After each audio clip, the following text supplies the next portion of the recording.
नमस्कार दोस्तों, अभी हम लोग बात कर रहे हैं संतानता की समस्या को पकड़ने के बारे में।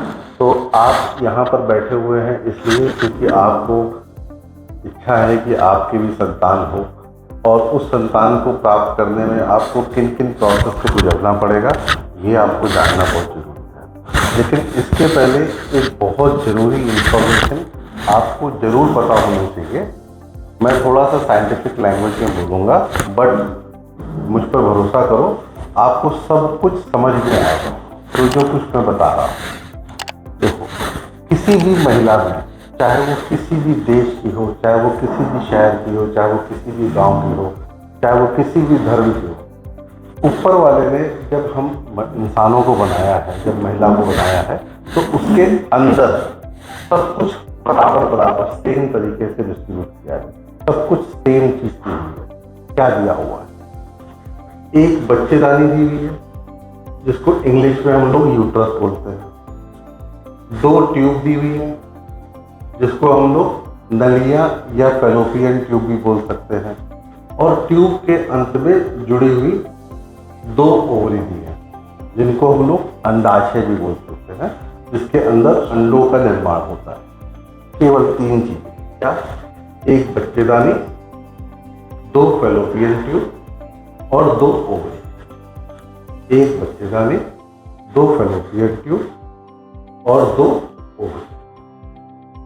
सारी महिलाओं में ये चीजें होती हैं और ये सब में बराबर तरीके से होती हैं। ये यूट्रस के नीचे एक लंबी नली टाइप की रचना होती है जिसको हम लोग वजाइना बोलते हैं। हस्बैंड और वाइफ जब संपर्क करते हैं तो वो फीमेल में वजाइना का हिस्सा ही इस्तेमाल होता है। अब अगर हम ध्यान से इस बच्चेदानी को देखें तो बच्चेदानी के बीच में एक खाली कैविटी होती है, खाली स्थान होता है और उसके नीचे का हिस्सा थोड़ा सा सिकुड़ा हुआ होता है 2 तरफ से, एक यहाँ से एक यहाँ से। इस हिस्से को हम लोग बच्चेदानी का निचला हिस्सा या सर्विक्स बोल देते हैं। ठीक है। अब अगर हम ट्यूब को ध्यान से देखें तो ट्यूब ऐसा बहुत घुमावदार वाला स्ट्रक्चर होता है जो बच्चेदानी को अंडाशय से जोड़ता है। बच्चेदानी को अंडाशय से जोड़ता है। तो ट्यूब का मेन काम क्या हुआ? ट्यूब का मेन काम हुआ कि वो हमारी बच्चेदानी को हमारे अंडाशय से जोड़ने वाला कनेक्शन होता है।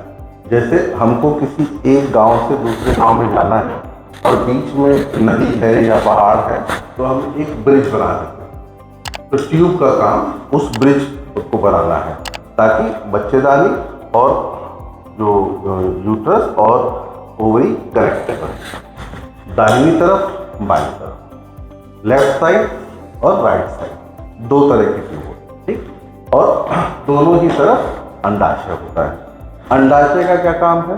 अंडाशय का काम है कि उसमें अंडों को बनाना, उसके अंदर अंडे बनते हैं। और इसी वजह से जब आपको महीना आता है, महीने के पहले दिन से लेकर के अगले महीने के पहले दिन के बीच में जो कुछ भी होता है वो आगे जाके हम आपसे डिस्कस करेंगे। तो उसमें एक अंडा कोई छूट करके ट्यूब में आता है। एक अंडा जब छूट करके ट्यूब में आता है और हस्बैंड और वाइफ में जब संपर्क होता है तो हस्बैंड के शुक्राणु बच्चेदानी से होते हुए इस पुल से, इस ब्रिज से, इस कनेक्शन से होते हुए इस अंडे के पास जाकर मिलते हैं। तो उस ब्रिज का, फैलोपियन ट्यूब का दूसरा काम क्या हुआ? फैलोपियन ट्यूब का दूसरा काम हुआ कि अंडे और शुक्राणु को मिलने का स्थान देना, जहां पर अंडे और शुक्राणु एक दूसरे से मिलते हैं और क्या बनता है? बच्चे का बीज, भ्रूण बनता है। इसी भ्रूण से आगे संतान बनने की कहानी शुरू होती है। तो अभी हमको क्या फोकस करना है? हमारे शरीर में एक बच्चेदानी है, 2 ट्यूब है और 2 ओवरी है। समझ में आ गया? बस यही बताना था मुझे। अब इनका फंक्शन क्या है? ओवरी अंडा बनाती है। जब हस्बैंड से स्पर्म निकल के बच्चेदानी से होते हुए ट्यूब के थ्रू जाते हुए अंडे से मिलता है तो फैलोपियन ट्यूब में भ्रूण बनता है। जब ये भ्रूण यहाँ बन जाता है तो यही भ्रूण लुढ़कते हुए आकर के बच्चेदानी में चिपकता है जहाँ पर एक बच्चे का निर्माण होता है। अब इस बच्चेदानी को आप ध्यान से देखो, इसमें इतनी मोटी मोटी दीवारें हैं, 3 दीवारें हैं, ठीक है। सबसे अंदर की जो दीवार होती है उसी को हम लोग बोलते हैं एंडोमेट्रियम, अंदर की झिल्ली। कहते हैं ना बच्चेदानी की गद्दी अच्छी है कि नहीं है। आपने कई बार अगर नीचे से अल्ट्रासाउंड कराया है तो डॉक्टर या कोई आपको रिपोर्ट देखता होगा, आप देखते होंगे तो आपको लगता होगा बच्चेदानी की झिल्ली क्या होती है, बच्चेदानी की गद्दी क्या होती है। तो वो यही जो लाल वाली दीवार है वो ये गद्दी होती है। तो हमको अल्ट्रासाउंड में इसकी मोटाई देखना बहुत ज़रूरी होता है, क्योंकि एक प्रॉपर मोटाई 8.5, 9.5, 9, 10 मिलीमीटर की होगी, तभी इसमें भी बच्चे का निर्माण आगे हो सकता है। उसी प्रकार से ट्यूब में कोई इन्फेक्शन तो नहीं है, कोई पानी वगैरह तो नहीं भरा है। आपने अल्ट्रासाउंड में ये भी रिपोर्ट में कई बार देखा होगा हाइड्रोसल्फेंस हो जाता है, या कभी कभी कोई भ्रूण ट्यूब में ही फंस गया, एक्टोपिक प्रेगनेंसी हो जाती है, या कोई और एबनॉर्मलिटी है टीबी की वजह से या किसी वजह से।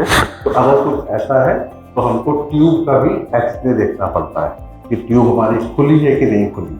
ट्यूब के खुलने का मतलब ही यही होता है, अगर ट्यूब खुली है तभी अंडा उस पर जा पाएगा, तभी शुक्राणु उस पर जा पाएगा। और उसके लिए हम लोग कुछ टेस्ट करते हैं, जैसे HSG में क्या करते हैं, नीचे से दवाई डालते हैं, पहले यूट्रस को भरते हैं, बच्चेदानी को भरते हैं, फिर वही दवाई इससे होते हुए ट्यूब में जाती है। फिर एक्सरे ले लेते हैं, फिर एक्सरे लेते हैं, अगर ट्यूब में यहाँ तक दवाई भर गई है तो एक्सरे में आ जाता है, मतलब ट्यूब खुली हुई है। अगर कहीं पे फंस जाता है या जा ही नहीं पा रहा है तो एक्सरे लेने पे वो रुकावट दिखाता है, ठीक है। उसी प्रकार से अंडेदानी के लिए हम लोग जब स्कैन करते हैं, अल्ट्रासाउंड स्कैन करते हैं, तो हम देख लेते हैं उसमें कि कितने अंडे हैं, कितने फॉलिकल हैं। फॉलिकल के हर फॉलिकल के अंदर देख लेता हूँ, जितने फॉलिकल होते हैं उससे हमें अंदाजा लगता है कि कितने अंडे निकल के आ सकते हैं मैक्सिमम, ठीक है। इसमें कोई भी एबनॉर्मलिटी होती है तो हम आगे पर इन 3 चीजों के बारे में हर एक महिला को पता होना चाहिए, जिसको बच्चा नहीं हो रहा है, बच्चेदानी,